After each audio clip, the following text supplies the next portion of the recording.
Imagine, for just a second, that you are wearing an old classic analog watch. Like one of those wind-up ones. Yeah, exactly, wind-up one. You look down, you see the second hand ticking away, just steadily sweeping across the dial. Tick, tick, tick. It's the steady rhythm of reality. Right. But then you reach over, you grab that little pin on the side of the watch, and you just pull it out. And everything freezes. Exactly. The second hand stops. The gears just stop turning. The internal mechanism is completely halted. You could set that watch down, walk away, live an entire lifetime, and when you finally come back to it, whether it's been 10 days or 10 centuries, the dial still says exactly 9 o'clock. Because time, for that specific closed system, has completely ceased to exist. Right. Now, I want you to imagine taking that concept, that simple act of pulling the pin out of a watch, and applying it not just to a piece of jewelry, but to the entire universe. The rotation of the Earth, the orbit of the planets, everything. Yeah, the expansion of the cosmos, the very fabric of space-time, just halted, put on pause.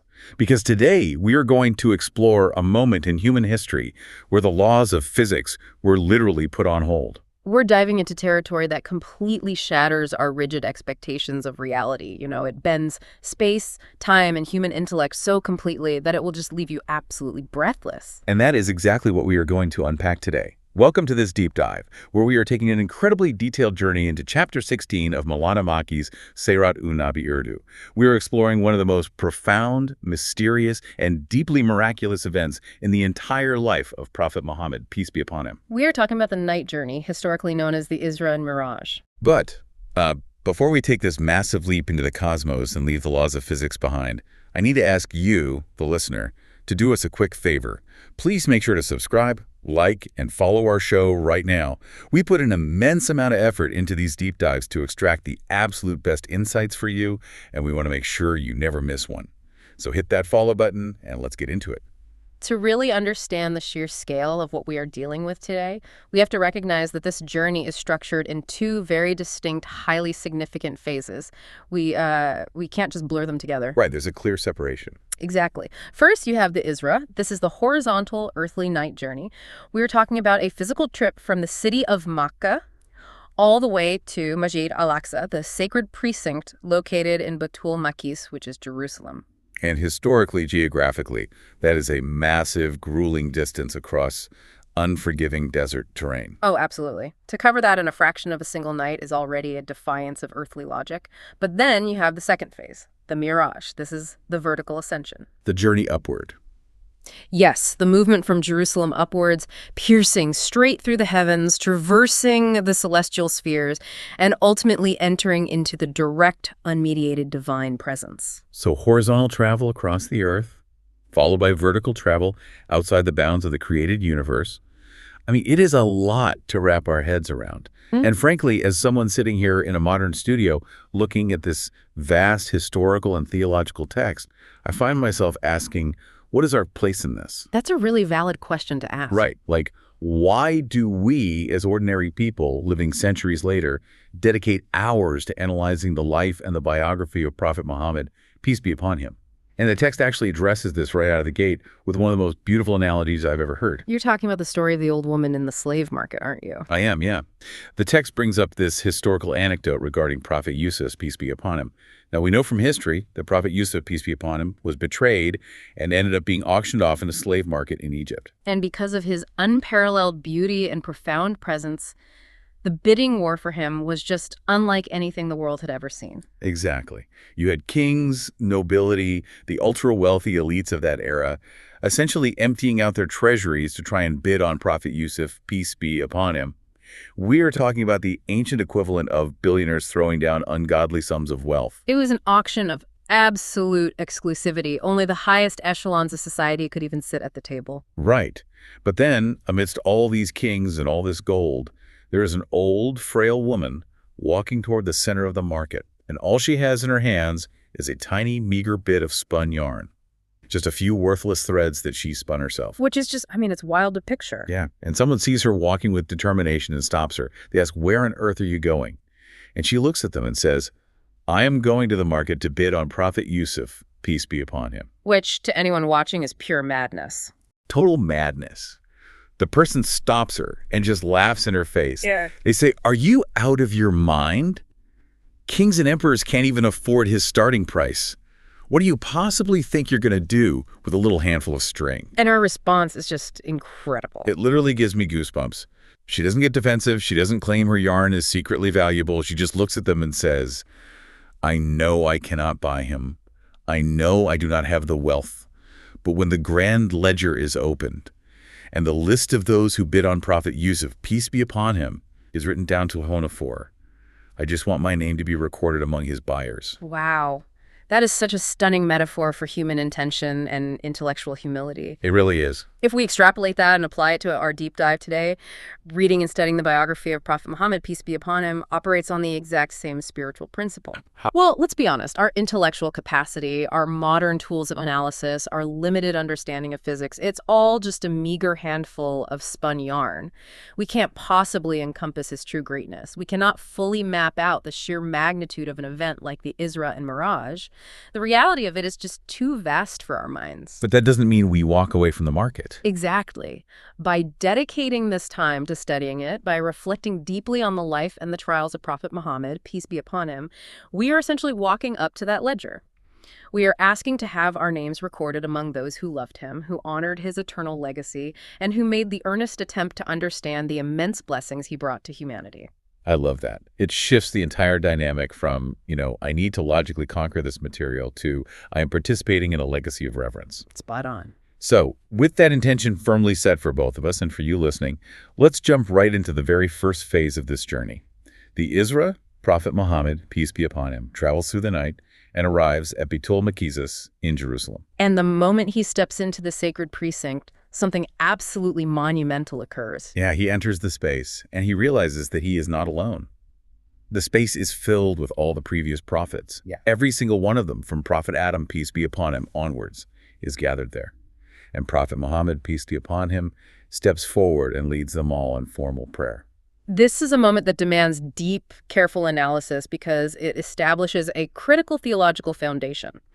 Our source material points out a very common misconception here. Oh, about the prayer itself. Yeah, when modern people talk about formal prayer, what is known as salat, there's often an assumption that this specific act of standing, bowing, and prostrating was entirely exclusive to the divine law given to Prophet Muhammad, peace be upon him. Right, that it started with him. But the text explicitly dismantles that idea. Formal prayer, fasting, structured acts of devotion, these existed in the previous divine laws as well. Every prophet, in their respective time, brought a structured form of worship to their people. Well, that makes logical sense, right? Because if prayer as an institution didn't exist yet, and the mandate for the 5 daily prayers hadn't been given, which happens later in the Ascension, then what exactly were they doing in Jerusalem? They must have been performing the established form of prayer that ran like a continuous thread through all of the earlier traditions. Exactly. But the true immense weight of this gathering doesn't just lie in the act of prayer itself. It lies specifically in the concept of imamat, which is the act of leading the congregation. Okay, break that down for us. In Islamic jurisprudence, the rules surrounding imamat are not casual. You don't just pick the oldest person or the wealthiest person or someone at random to step to the front.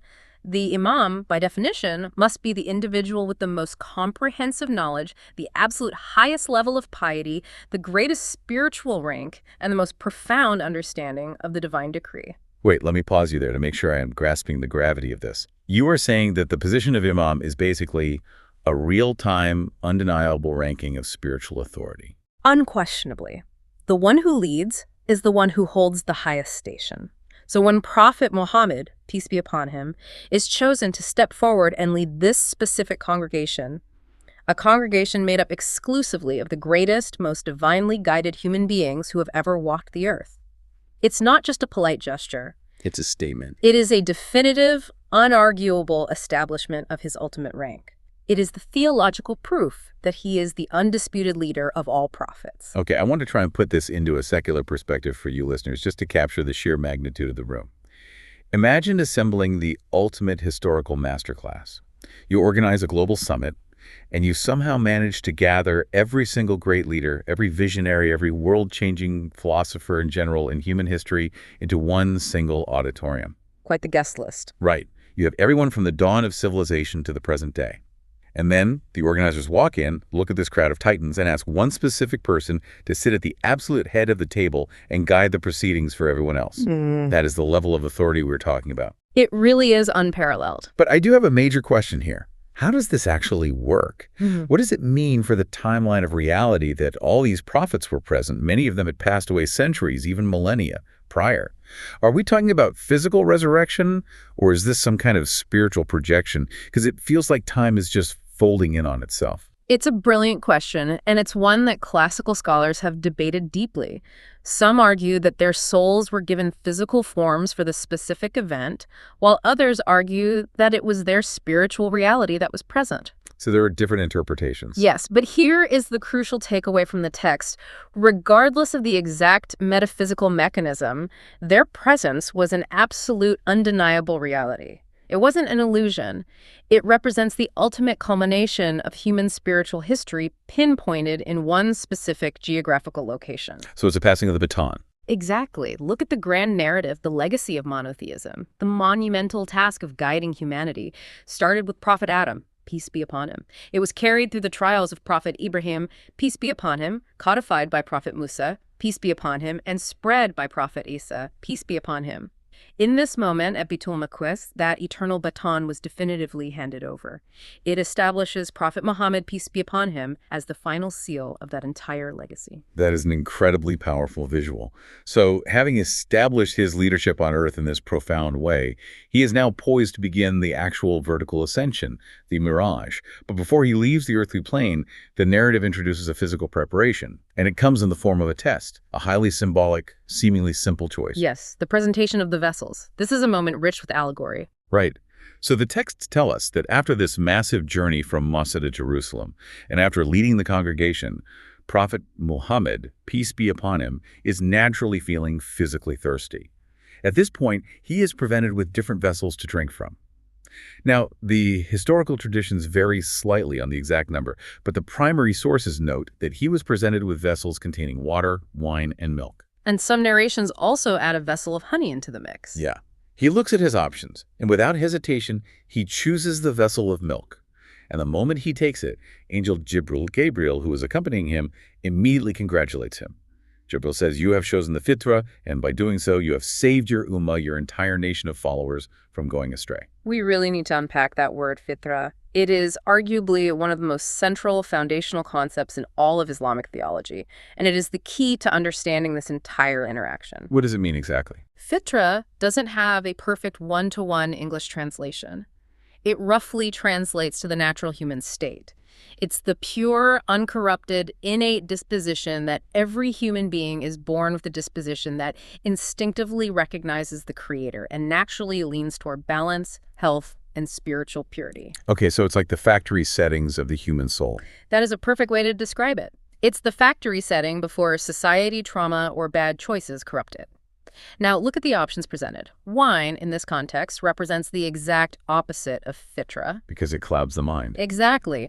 Wine represents the intentional loss of intellect, the artificial clouding of judgment, and a deliberate deviation from that natural baseline. It's an escape from reality. Jibril is making a profound declaration here. If Prophet Muhammad, peace be upon him, had chosen the wine, his followers would have adopted a trajectory of confusion. They would have culturally and spiritually wandered away from clarity.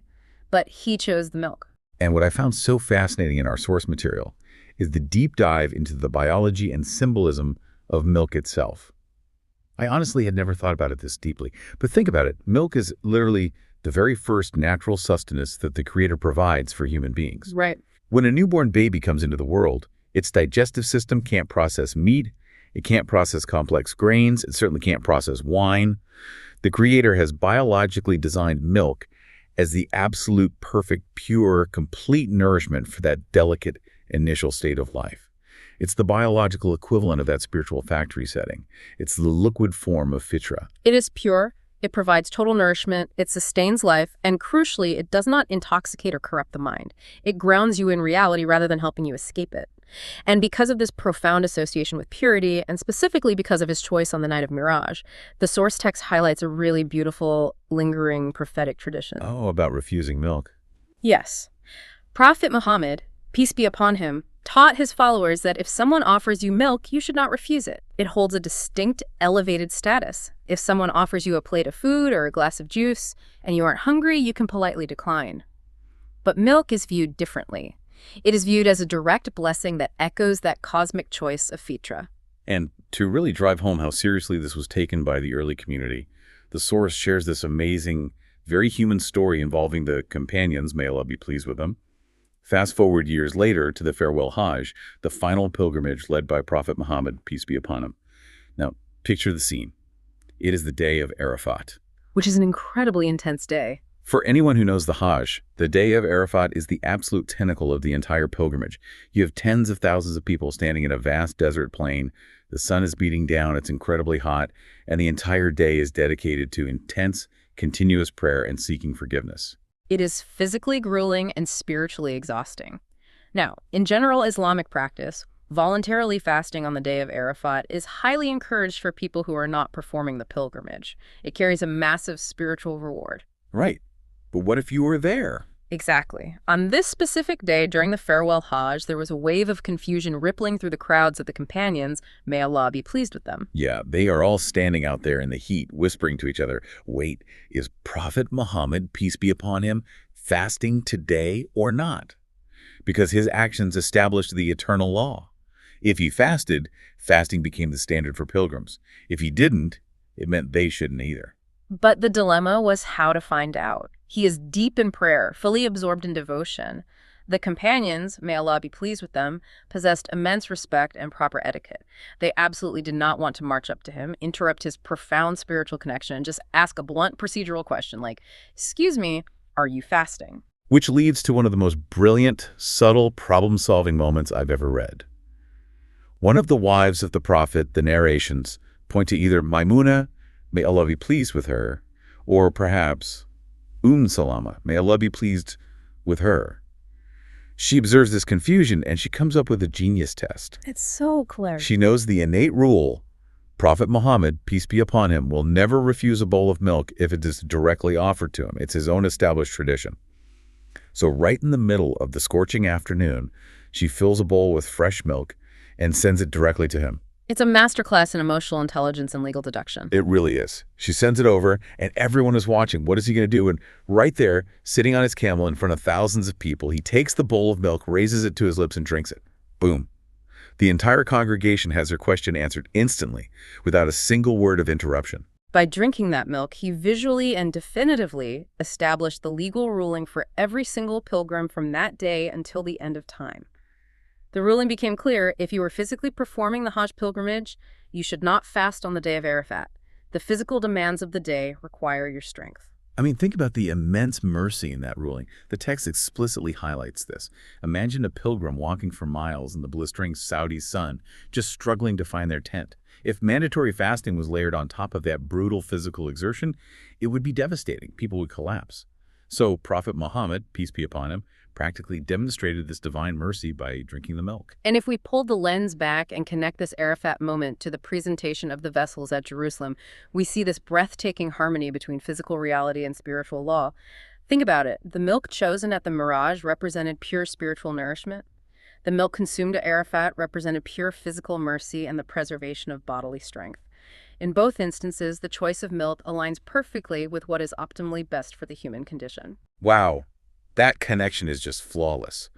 But I have to say, here is where the narrative shifts gears entirely. We are moving away from earthly nourishment, earthly rules, and desert plains.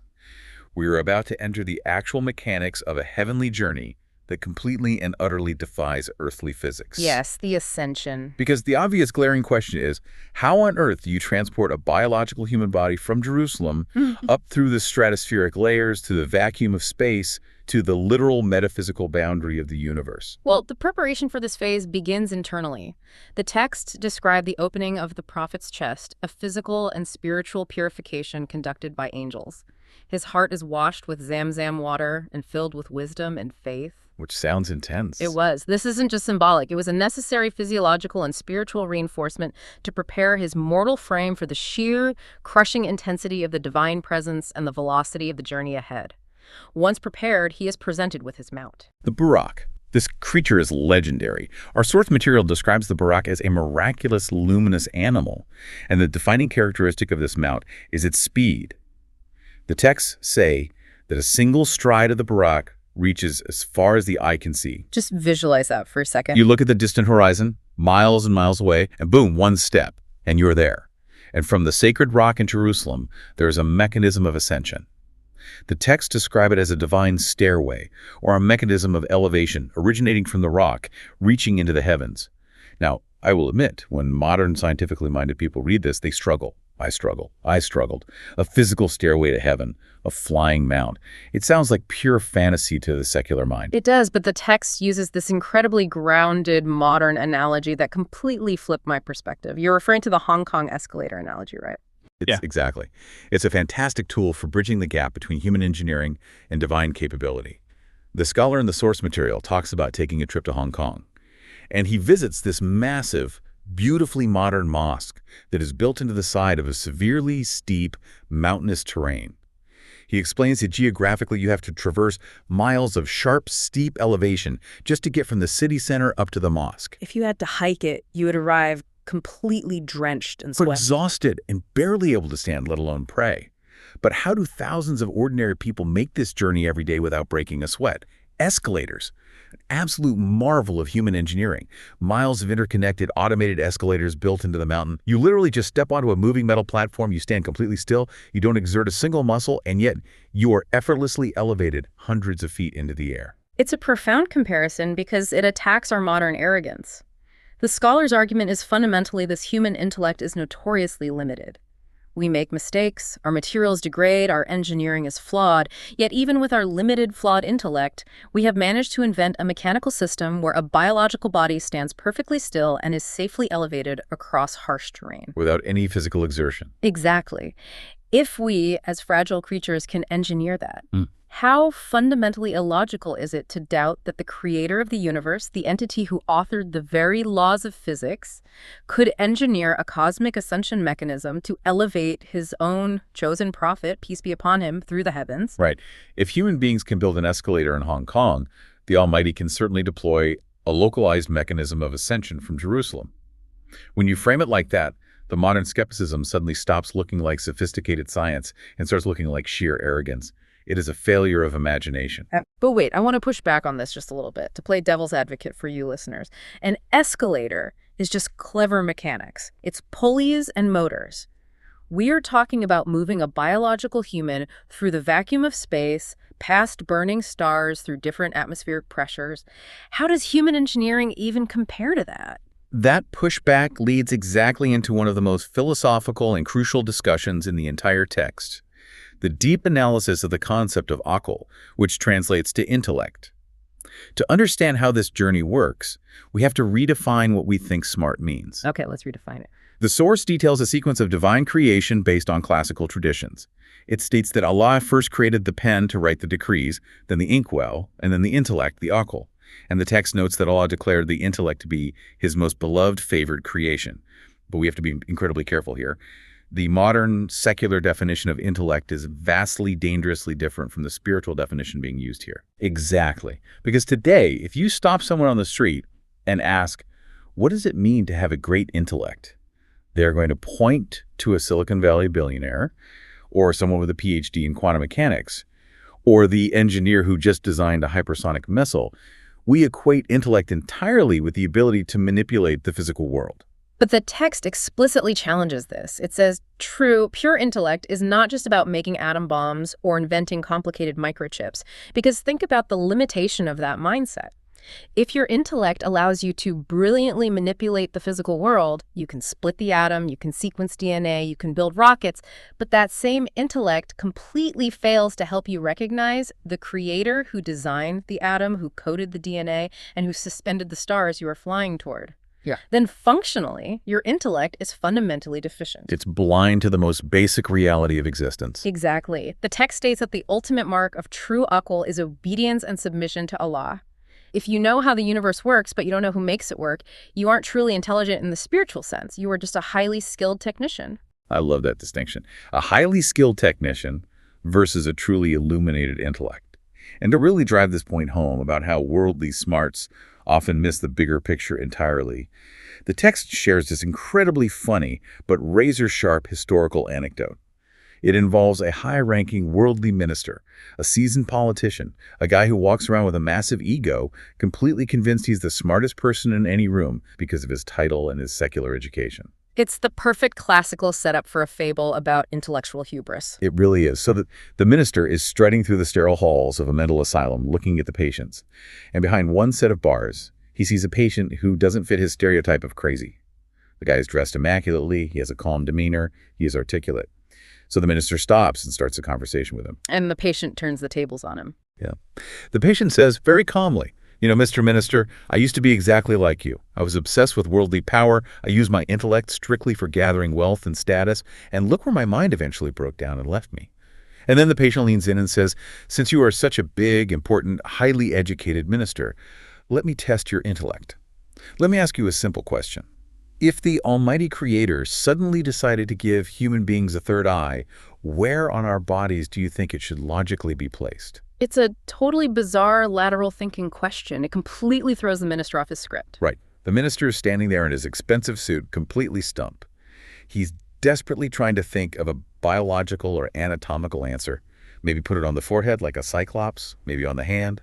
He ponders it for a minute, realizes he sounds foolish, and finally admits, I have no idea. Where should it be? And what does the patient say? The patient, the guy locked in the asylum, looks at him with utter disdain and says it should obviously be placed on the back of our heads. That way, we could see all the treacherous people sneaking up behind us to stab us in the back. How on earth did you become a minister if you lack even that basic level of foresight? It's a hilarious punchline, but if we analyze it, the underlying moral is deeply profound. Worldly smarts, the kind of calculating, manipulative intellect that gets you a political appointment, is utterly useless when you are trying to navigate the super-rational and the divine. The minister couldn't see past biology. The patient was speaking to the reality of human nature and betrayal. And the expert commentary in the text really brings this home. It points out that the true scholars of Islamic history, the monumental figures, the great imams like Imam Abu Hanifa, Imam Shafi, Imam Malik, Imam Ahmad, may Allah have mercy on them all. These were men who possessed immense generational world-changing intellects. They had the brain power to be billionaires or emperors in their time. But they strictly used their aql for obedience to Allah. Exactly. They used their massive intellects to deeply understand complex divine texts, not to invent their own arrogant philosophies or to show off how clever they were. They recognized that intellect is a tool designed to help you submit to the divine will, not a weapon to challenge it. And we have spent time establishing this definition of intellect for a very specific reason. This reframing is absolutely essential for you, the listener, to understand what happens next in the Midrash. Because if you approach the rest of this journey with that worldly, minister-like intellect, obsessing over oxygen levels in space or the speed of light, you're going to hit a brick wall. You'll miss the miracle entirely. Exactly. You have to approach it with the true intellect that recognizes the Creator's absolute sovereignty over the rules he himself created. Because, as the text explains, during this cosmic journey, the entire mechanical system of the universe wasn't just bypassed, it was simply, literally, paused. Paused. This is where the watch analogy I opened the show with comes into play. Let's really dig into this because it hurts the brain in the best way. When you pull the pin on that analog watch, the internal system stops, the hands freeze, the gears lock. But outside the watch, you are still moving. You can walk around the room, you can live an entire day, then you push the pin back in, and for the watch, 0 time has passed. It just picks up exactly where it left off at 9 o'clock. The text is arguing that the Almighty treated the entire physical universe as that watch. We are talking about the suspension of linear time. The Creator of the universe commanded the cosmos, the burning of the stars, the orbit of the planets, the rotation of the Earth, the very fabric of space-time itself to halt. It was a closed system put on pause. Yes. Prophet Muhammad, peace be upon him, moved through a reality where time was no longer functioning in an earthly manner. This is the only way to comprehend how a journey that encompasses multiple heavenly dimensions could occur in what seemed to the sleeping people of Makkah as merely a tiny fraction of a single night. It's breathtaking, the ultimate override of physics. So moving freely through this paused universe, Angel Jibril and Prophet Muhammad, peace be upon him, begin their ascent, and they arrive at the boundary of the first heaven. And here is a detail that fascinated me. They don't just float through. They arrive at a literal closed gate. And Angel Jibril actually has to announce himself and ask the angelic guards for the gates of the first heaven to be opened. This is a critical cosmological detail in the text. The source points out that this specific interaction arriving at a gate and requesting entry completely refutes the theories of ancient classical philosophers. Many ancient Greeks and early astronomers claim that space is just an infinite, chaotic, empty void, a vacuum of nothingness. But the divine reality presented in the Mirage is that the heavens are incredibly structured. Exactly. They have distinct layers, they have boundaries, they have actual metaphysical gates that require divine permission to open. It is a highly organized, heavily guarded celestial architecture. So permission is granted, the gate swings open, and they enter the first heaven. And there, Prophet Muhammad, peace be upon him, is greeted by Prophet Adam, peace be upon him, the father of all humanity. And the visual description of this meeting is incredibly striking. Prophet Adam, peace be upon him, is sitting there, and he is looking down at two massive multitudes of souls. When he turns his head and looks to his right side, he sees a multitude of people, and his face lights up with this beautiful, radiant smile. He is overjoyed. But when he turns his head and looks to his left, he sees another vast multitude, and his expression collapses, and he begins to weep uncontrollably. It is a deeply visceral, heartbreaking image of parenthood elevated to a cosmic scale. What's happening here is that Prophet Adam, peace be upon him, is witnessing the raw spiritual reality of all his descendants across time. So the people on the right are the righteous? Yes, when he looks to the right, he is seeing the souls of his righteous descendants. These are the people who held onto the fitra, who sought forgiveness, who are destined for paradise. His joy is the pure joy of a father seeing his children succeed and find safety. But when he looks to the left, he sees his sinful descendants, those who corrupted their souls and are destined for punishment. And his tears are the genuine, agonizing tears of a parent forced to watch their children destroy themselves. And speaking of that destruction, this is where the journey takes a terrifying turn. While in this realm, Prophet Muhammad, peace be upon him, is shown highly graphic, visceral visions of specific sins and their corresponding punishments. And the imagery is shocking. Very much so. For example, he sees a group of people, and the text specifically identified them as adulterers. These people have plates of perfectly cooked, delicious, pristine, healthy meat set right in front of them. It looks amazing, but they are completely ignoring it. Instead, they are crawling over to meat that is completely rotten, foul, putrid, and crawling with decay, and they are aggressively devouring it. He also sees another group, specifically identified as those who consumed usury or interest those who engaged in exploitative financial practices. These individuals are desperately swimming in a massive churning river. Some traditions describe it as boiling water, others as boiling blood. And what happens as they try to swim? As they try to frantically swim to the shore to escape, angels are standing on the banks, violently hurling massive rocks at them. The rocks strike them, forcing them back into the blood and filling their bellies up with heavy, agonizing stones. Okay, I have to stop here and ask a crucial question. Why? Why are the punishments so highly metaphorical to the specific crimes? Why rotten meat for adultery? Why a river of blood and stones in the belly for predatory banking? If this is a realm of divine justice, what is the mechanism behind these specific visuals? That's the perfect question to ask because it unlocks the entire concept of divine retribution. In the earthly realm, human beings are excellent at hiding the ugliness of their actions behind physical illusions and societal norms. We dress up terrible sins in beautiful packaging. We really do. But in the realm of the Mirage, all physical illusions are violently stripped away. What Prophet Muhammad, peace be upon him, is seeing is not an arbitrary torture chamber. He is seeing the actual spiritual reality of the action laid bare. Let's analyze the adulterers. In their earthly life, they had full access to lawful, pure, wholesome relationships, symbolized by the delicious, pure meat. But they chose to ignore it. Exactly. They deliberately bypassed what was permitted and healthy to indulge in what was forbidden, corrupt, and ultimately damaging to their souls in the fabric of society. That corruption is the rotten meat. The punishment isn't random. They are simply being forced to experience the actual putrid spiritual taste of what they were voluntarily consuming on earth. Wow. It's like the spiritual veil is completely lifted. You are forced to eat the spiritual reality of your own choices. Precisely. And it applies perfectly to the users, the people who deal in exploitative interest.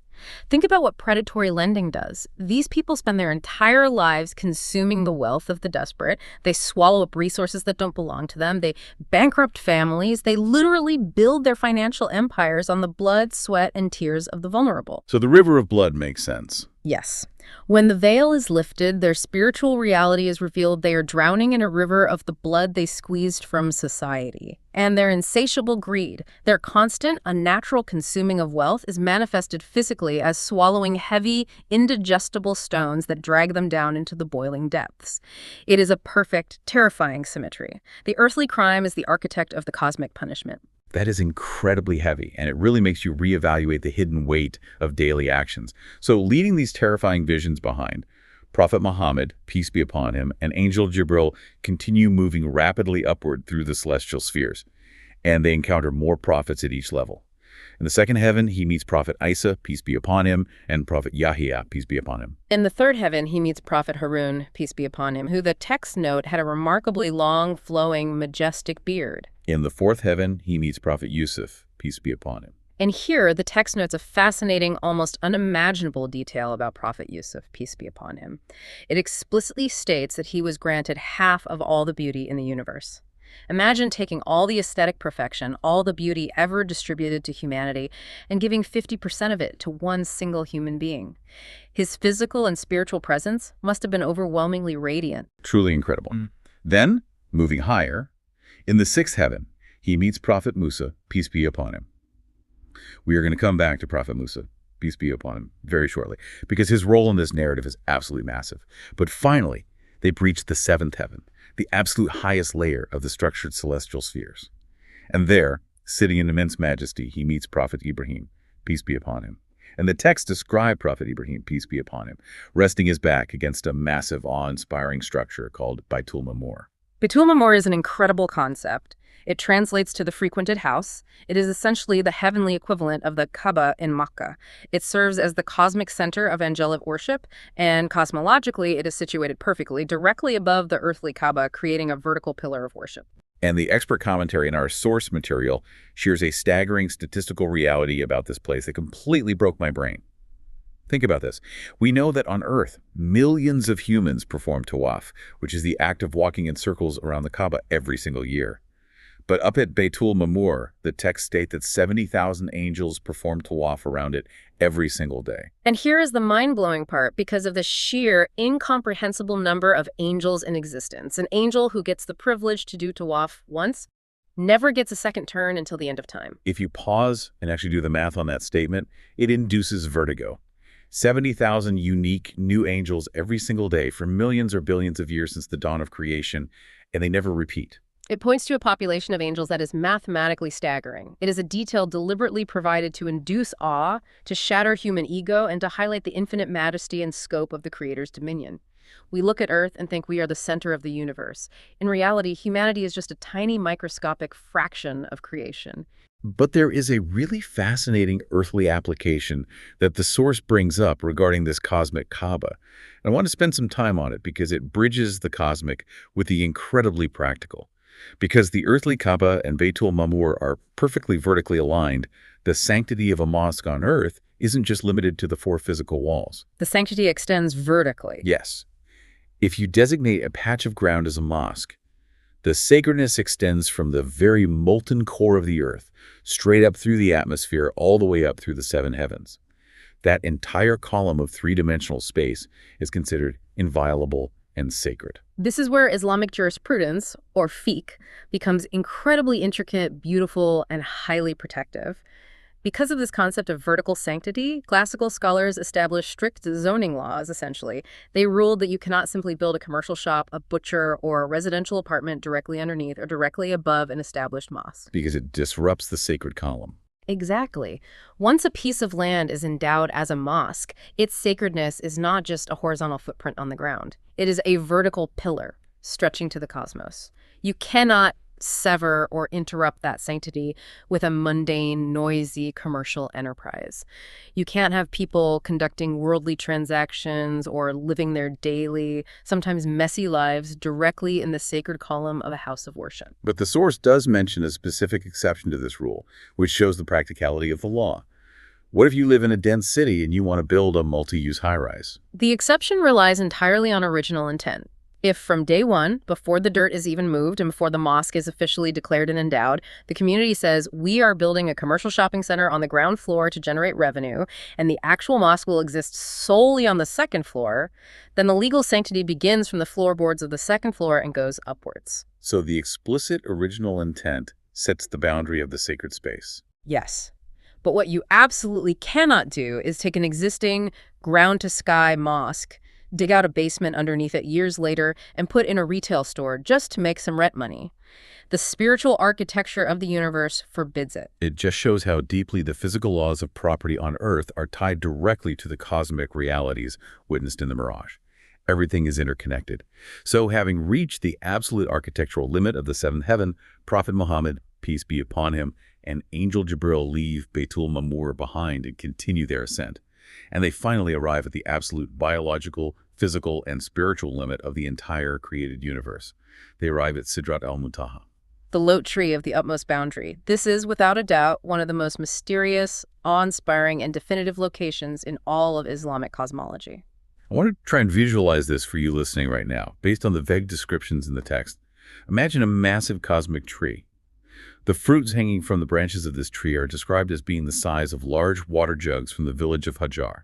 The leaves are enormous, resembling the massive ears of elephants. And the entire structure of the tree is enveloped in shimmering golden moths. Yeah, constantly fluttering around it, creating an atmosphere that feels entirely otherworldly, pulsating with divine energy.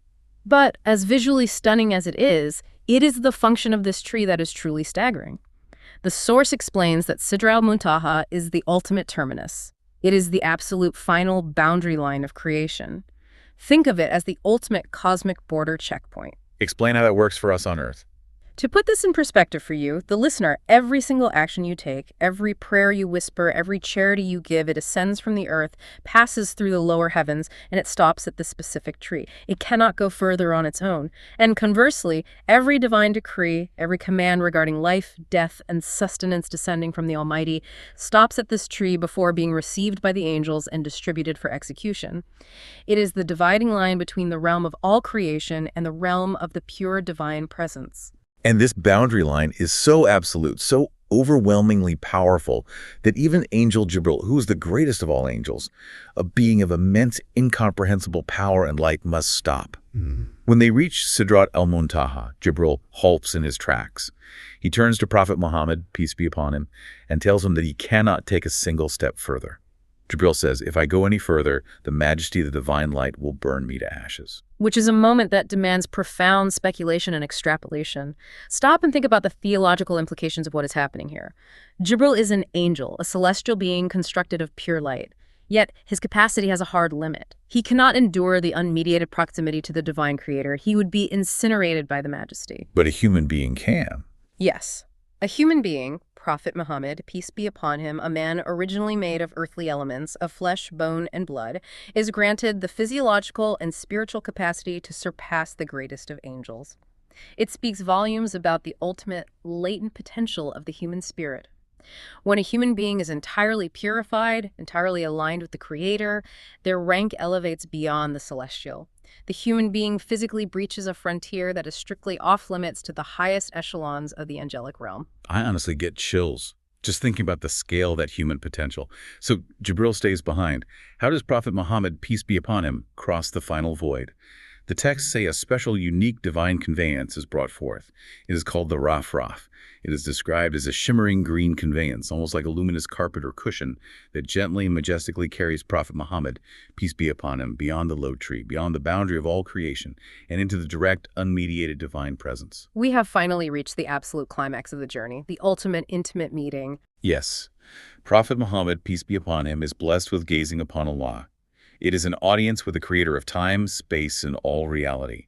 And in this incredibly intimate, awe-inspiring space, he is given three massive eternal gifts. First, he is given the concluding verses of Surah Al-Baqarah, the second chapter of the Quran. These verses are deeply cherished prayers of protection, faith, and the promise that God does not burden a soul beyond its capacity.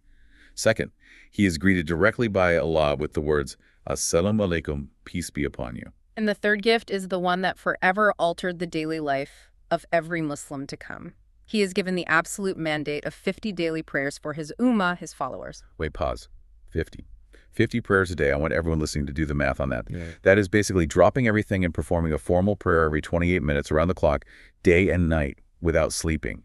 It is physically impossible for a functioning society. It's an immense burden. But out of immense submission and reverence, Prophet Muhammad, peace be upon him, accepts this command and begins his descent. He crosses back through the boundary, reunites with Jibril at the Lot tree, and starts heading back down through the layers of the heavens. And when he reaches the sixth heaven, he once again runs into Prophet Musa, peace be upon him. And Prophet Musa, peace be upon him, immediately steps in. He acts as the seasoned veteran of prophethood here. He stops him and asks, "What did your Lord command upon your followers?" Prophet Muhammad, peace be upon him, replies, 50 prayers a day. Prophet Musa, peace be upon him, immediately shakes his head. He knows it won't work. Exactly. He says, "I have dealt with people long before you. I led the children of Israel, I gave them laws, and I know the absolute frailty of human nature. Your ummah is physically and spiritually weak. They will never, ever be able to sustain 50 prayers a day. Go back to your Lord right now and ask for a reduction. Ask for ease." So recognizing the wisdom in this, Prophet Muhammad, peace be upon him, ascends again. He goes back up, asks for a reduction, and the Almighty reduces the burden by 5. He comes back down to the sixth heaven. Prophet Musa, peace be upon him, asks the number. 45. Prophet Musa, peace be upon him, says, "Still way too many. Go back." This astonishing back and forth happens multiple times. He goes up and down, reducing it 5 by 5, until the command is finally reduced to just 5 daily prayers. And even at 5, the profound mercy of Allah is displayed. Allah declares that while the physical number of prayers is permanently reduced to 5, the spiritual reward recorded in the divine ledger for observing those 5 will remain entirely equal to the original 50. The effort is eased, but the reward is preserved. But this brings us to what is, without a doubt, the absolute aha moment of this entire deep dive for me. I was floored when I read the expert insight from our source material regarding this specific interaction. The obvious question is, why did Prophet Musa, peace be upon him, specifically, keep sending him back? Yes, there is the practical reason we just discussed. Human beings are prone to laziness. 50 is impossible. But the scholars extract a deeply emotional, deeply profound theological layer to his persistence. Right, and it has to do with his own history. It's an incredibly moving interpretation. If you recall the famous event at Mount Tor, Mount Sinai, Prophet Musa, peace be upon him, was speaking directly with Allah. And in that moment of direct communication, he was so utterly overwhelmed by spiritual love and intense longing that he made a very bold request. He said, "My Lord, let me look at you." But he couldn't. Right. Allah responded, "You cannot see me." But Allah told him to look at the mountain. When just a microscopic fraction of the divine light was revealed to the mountain violently shattered into dust, and Prophet Musa, peace be upon him, fell unconscious. He was denied that ultimate direct vision in his earthly life because human physiology couldn't handle it. Right, he had this burning, unfulfilled desire to see the divine. Now fast forward thousands of years to the Miraj. Prophet Muhammad, peace be upon him, is descending from the ultimate boundary. He is returning from experiencing the exact, direct divine vision that Prophet Musa, peace be upon him, had begged for and was denied. So, when Prophet Musa, peace be upon him, kept sending him back saying, "Go back up, ask for less," it wasn't just practical advice about lightening the prayer load. That was the pretext. Oh, wow. So what was the real reason? Prophet Musa, peace be upon him, kept sending him back so that every single time Prophet Muhammad, peace be upon him, returned, he could look deeply into the eyes of the man who had just looked upon Allah. Oh my goodness, that is just, wow. He was seeking a reflection. He was desperate to catch whatever lingering radiance, whatever divine light still remained in the eyes of his brother prophet. He was trying to experience, even secondhand, the vision he had yearned for his entire life. That interpretation just breaks you in the best way possible. It is so achingly beautiful. It ties the brotherhood of the prophets together in this intricate web of shared longing, profound love, and mutual support. It makes these monumental historical figures so incredibly human, so relatable in their desperate desire for connection with the divine. But, as with all spiritual highs, from the ultimate heights of this divine ecstasy, Prophet Muhammad, peace be upon him, must now return to the harsh, unforgiving, cynical reality of earthly disbelief. The descent is rapid, the journey concludes, and he returns to his bed in Makkah just before dawn. The paused universe, the watch we talked about, resumes its ticking. The sun begins to rise. And as morning breaks, he goes and sits in the precincts of the Kaaba, feeling the immense, crushing weight of what he must now do. He knows he has to publicly tell the Quraysh, the ruling tribe of Makkah, who are already violently hostile to him, exactly what happened. And he knows, rationally, they're going to absolutely lose their minds. He's about to hand them the greatest ammunition they could ever ask for to call him crazy. But as a divinely appointed prophet, he cannot hide or obscure the truth. So as people gather, he recounts the journey. He tells them about Jerusalem, the ascension, the heavens. And just as expected, the Quraysh absolutely explode in mockery. They think it is the most absurd, laughable thing they have ever heard. They're literally clapping their hands, putting their hands on their heads in exaggerated disbelief, mocking him openly. Abu Jahl, one of his fiercest and most dangerous enemies, runs through the streets, absolutely thrilled. He thinks he's won. He is thinking, this is it. We finally have him. He has gone too far. We can decisively prove to everyone that he is a madman. And Abu Jahl's immediate instinct is to use this to break the Prophet's strongest supporter. He runs straight to Abu Bakr, may Allah be pleased with him. He wants to catch Abu Bakr, may Allah be pleased with him, off guard and force him to denounce his friend. All right, so Abu Jahl runs up and says, have you heard what your so-called prophet is claiming now? He says he went all the way to Jerusalem, flew up into the heavens, and came back, all in a single night. And the response of Abu Bakr, may Allah be pleased with him, is legendary. It is the definition of unwavering faith. He doesn't flinch. He doesn't look embarrassed. He doesn't ask for a moment to verify the evidence. He just cuts straight through it. Yeah. He simply looks at Abu Jahl and asks, did he say this? Abu Jahl, thinking he has won, says yes. He is saying it right now at the Kaaba. And Abu Bakr, may Allah be pleased with him, calmly replies, if he said it, then it is the absolute truth. I believe him when he tells me that divine revelation comes to him from beyond the heavens in a fraction of an instant. Why on earth wouldn't I believe that he traveled to Jerusalem in a night? And because of this instant, unshakable logical affirmation of faith, Abu Bakr, may Allah be pleased with him, earns the eternal title as Siddiq, the truthful one, the absolute verifier of truth. It is a phenomenal moment of loyalty. But there is a crucial underlying logical argument embedded in the mockery of the Makkans that our source text astutely points out, and we cannot overlook this. The sheer aggressive outrage of the Quraysh is actually the ultimate historical proof that Prophet Muhammad, peace be upon him, claimed a physical bodily journey, not just a spiritual vision. Yes, exactly. I am so glad you brought this up because it debunks a lot of modern revisionism. Think about it logically. If he had just walked out to the Kaaba that morning and said, hey guys, I had a really vivid, beautiful dream last night. In my sleep, my soul flew to Jerusalem and I saw angels. No one would have mocked him. No one would have cared. Anyone can dream of being anywhere. You listening to this right now could dream you are on Mars tonight, and tomorrow morning no one is going to drag you into the town square and call you a liar. Dreams are dreams. The absolute outrage, the aggressive public interrogation, it only makes rational sense if he was claiming that his physical, biological body traversed that immense space while awake. The Makkans weren't stupid. They understood the claim perfectly. He was claiming a physical defiance of space and time. So they decide to expose him. They decide to interrogate him publicly and rigorously. They gather a large crowd around him at the Hatim, a semicircular wall right next to the Kaaba.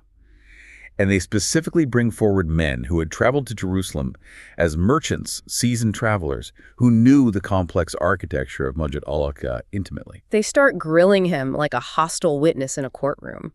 They say, okay, if you were really there last night, describe it. How many doors does the main mosque have? What do the pillars look like? Where are the arches located? And the text notes a moment of genuine human anxiety for Prophet Muhammad, peace be upon him. Because, as anyone can relate to, if you visit a grand, majestic building for a deeply intense spiritual purpose, you aren't walking around with a clipboard counting the doors. He went there to lead the greatest prophets in history in prayer, not to conduct a structural engineering survey. But the divine intervention that guided him through the heavens continues to protect him on earth. To protect his messenger from being humiliated by these hostile disbelievers, Allah literally, visually projects the image of Masjid al-Aqsa right before the Prophet's eyes. It was as if a high-definition screen was lowered right in front of him, visible only to him. So he just looked at it and answered. Yes. As the Makkans fired off highly specific architectural questions, he simply looked at the projected image and answered flawlessly. It has this many doors, the pillars look exactly like this wall is situated here. The merchants who had been there were absolutely stunned into silence. Every detail was perfectly accurate. But of course, a skeptic will always move the goalposts. They wouldn't yield. They argued, well, maybe he secretly traveled there before, or someone told him the layout. They needed something verifiable in their own time, in their own immediate space. So to finally, decisively prove the reality of the journey, Prophet Muhammad, peace be upon him, gives them information that only someone who had physically flown over the Arabian trade routes that very night could possibly know. He tells them about a Makan trade caravan that he passed on his way back. He gives them highly specific, strictly falsifiable data points. This is the ultimate test. Exactly. He doesn't just say, I saw a caravan. He says, I passed your specific caravan at this exact location in the desert. As I passed, the Buraks startled one of their camels in the dark. That specific camel bolted away and broke its leg. The lead camel of this caravan has saddlebags of a very specific color combination, black and white. And based on their current speed and location, that caravan will arrive here in Makkah on exactly this day, right around sunrise. He gave them an exact timeline, a verifiable incident of a broken leg, and specific visual markers. So, what do the skeptical Meccans do? On the prophesied day, the entire city practically empties out. They all go out to the edge of the city, sitting on the hills, waiting, watching the horizon. They are desperately hoping he is wrong. They want the sun to rise with no caravan in sight so they can finally discredit him forever. The tension must have been unbearable. They're literally sitting there in absolute suspense as the sky lightens. And then, right as the sun begins to crest the horizon, a cloud of dust appears in the distance. The caravan is approaching. The Meccans rush down the hill to intercept them. The first thing they see is the lead camel, and it has the exact black and white colored sacks he described. Which is just undeniable. And the leaders of the Quraysh run up to the merchants and demand, did anything unusual happen to you a few nights ago? And the exhausted merchants reply, yes. It was the strangest thing. Something terrified one of our camels in the pitch black of the night. It bolted away from the camp, and it broke its leg. We lost the animal. Everything, down to the absolute last detail, the timing, the colors, the incident, was exactly as Prophet Muhammad, peace be upon him, had prophesied. It was an undeniable, empirical proof of a miraculous event delivered right to their doorstep. They asked for evidence, and the universe delivered it. What an absolute mind-bending roller coaster of an event. I mean, we have journeyed from the dusty slave markets of Egypt exploring an old woman's spun yarn to the majestic gatherings of all historical prophets in Jerusalem. We climbed up through the physical analogies of escalators in Hong Kong to understand the cosmic, physics-defying mechanics of the heavens. We've explored the deepest definitions of true intellect, witnessed the terrifying spiritual reality of earthly sins, and felt the deep, aching longing of Prophet Musa, peace be upon him, at the edge of the universe. And then we returned to watch a dusty, limping caravan prove a cosmic miracle to a fiercely skeptical city. The sheer scope of Chapter 16 is just unbelievable. It completely challenges our worldly intellect. It establishes the eternal massive weight of our daily prayers, and it weaves this beautiful, profound tapestry of the prophets together into one cohesive narrative. It truly is a masterclass in divine reality. And as we bring this deep dive to a close, there is one final, incredibly provocative thought from the scholars in our source material that I want to leave you, the listener, to mull over. It is something that bridges the history we just discussed with your reality right now. Let's hear it. The physical journey of the Isra and Miraj, the ascension through the heavens, ended that specific night in Makkah. It is a historical event, but the spiritual legacy of it happens every single day. The scholars note that every time a believer stands to perform their 5 daily prayers, it is meant to be the spiritual mirage of the believer. It is your own personal ascension. Oh, wow. That puts a completely different weight on it. Prophet Muhammad, peace be upon him, physically pierced the boundaries of the heavens, surpassed the angels to speak directly to Allah, and he brought the institution of prayer back as a gift so that we, despite our flaws, could do the exact same thing spiritually. So the challenging question we have to ask ourselves is this: how often do we treat our daily prayers as a mundane chore? How often do we treat it as just an annoying item on a to-do list, rushing through the motions, rather than deeply realizing that it is our own personal, private audience with the very creator who paused the universe, who stopped time itself just to give us this gift? That is the thought to take away. If the creator of the universe stopped the ticking watch of reality to mandate this connection, we can surely stop the busy ticking clocks of our daily lives to honor it. Thank you so much for joining us on this incredible cosmos-spanning journey. Please take 1 second right now to subscribe, like, and follow the deep dive so we can keep exploring these massive sources together. Until next time, keep questioning, keep learning, and remember that sometimes possessing true intellect means knowing exactly when to stand in absolute awe of the impossible.